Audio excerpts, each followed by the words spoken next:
Patih selaku Menteri Botak telah mendapat perkenan untuk menghadap Maharaja bagi majlis cantapan malam. Sebelum tu, Patih kena tukar ke baju menteri dulu.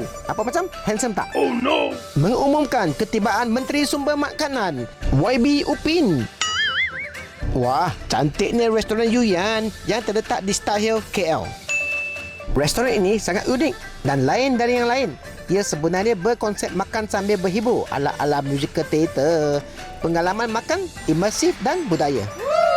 Di sini bukan saja anda dihidangkan dengan 12 course fine dining, kamu juga diberi pilihan untuk memakai pakaian tradisional Hanfu dan menjadi sebahagian daripada imersif dining ini yang berlangsung selama 90 minit.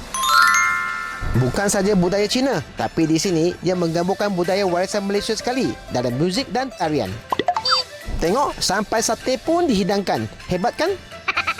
Bukan saja persembahan sini hebat, makanan sini juga top notch bagi saya.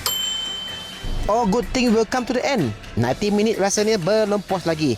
Bagi saya harga sini kena pada kualiti makanan dan pengalaman.